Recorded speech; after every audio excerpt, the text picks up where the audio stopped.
வணக்கம் கைஸ், புதுசா பாக்குறவங்க மறக்காம சப்ஸ்கிரைப் பண்ணிக்கோங்க. இன்னைக்கு ஒரு வழக்கமான நாள் தான். காலையில எந்திரிச்ச உடனே சூரியனுக்கு ஒரு வணக்கத்தை போட்டுட்டு வீட்டு முன்னாடி கொஞ்ச நேரம் உட்காந்துட்டு இருந்தேன். அப்படியே நம்ம பாய்ஸ்ல ஒருத்தன் வந்தான். அவன் கூட கொஞ்ச நேரம் விளையாடிட்டு அப்படியே பல்லு வலிக்கி குளிச்சு ஃப்ரெஷ் அப் ஆயிட்டேன். இந்த சொக்காவை பார்த்தா நார்மலா இருக்கலாம், ஆனா இதோட விலை வந்து 200 ரூபாய் தான். வாங்கி 4 வருஷத்துக்கு மேல ஆகுது. இன்னமும் அப்படியே தான் இருக்கு. அப்படியே சக்கரை இல்லாம ஒரு காஃபி ஒன்று குடிச்சிட்டு நம்ம சைக்கிள் எடுத்து நீட்டா தொடச்சிட்டு போய் சிக்கன் வாங்கிட்டு வந்துட்டேன். அதுக்கப்புறம் என்னோட பிரேக்ஃபாஸ்ட்டை ரெடி பண்ணி சாப்பிட்டேன். கொஞ்ச நேரம் கழிச்சு கரண்ட் போயிடுச்சு. வீட்லயே இருக்க முடியல. அதனால கட்டில எடுத்துட்டு வந்து மரத்தடியில போட்டு அங்கே உட்காந்துட்டேன். கொஞ்சம் மண்டை சூடானதால மறுபடியும் ஒரு காஃபி ஒன்று போட்டு குடிச்சேன். அப்புறம் லஞ்சுக்கு தேவையான சிக்கனை குக் பண்ணி அப்படியே வெஜிடபிள்ஸ் எல்லாம் கட் பண்ணி லஞ்ச் சாப்பிட்டு முடிச்சிட்டேன். அப்புறம் சாயந்தரமா எனர்ஜிக்காக ஒரு வாழைப்பழத்தை சாப்பிட்டு அதை பவுலிங்ல தூக்கி போட்டேன்.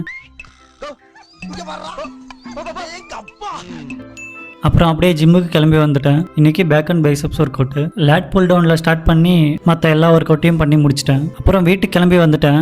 இங்க வந்தா நம்ம பாய்ஸ்ல ஒருத்தன் வந்தான். அவனுக்கு ஒரு ஹாய் காட்டினேன், கண்டுக்காம போயிட்டான். சரி, அதுக்கப்புறம் நம்ம நைட்டு சாப்பாடை சாப்பிட்டுட்டு மழை இன்னும் நிக்கல, அதனால இன்னைக்கும் வாக்கிங் பண்ண முடியல. அவ்வளவுதான் கைஸ், கன்சிஸ்டண்டா இருங்க, பாத்துக்கலாம், பாய்.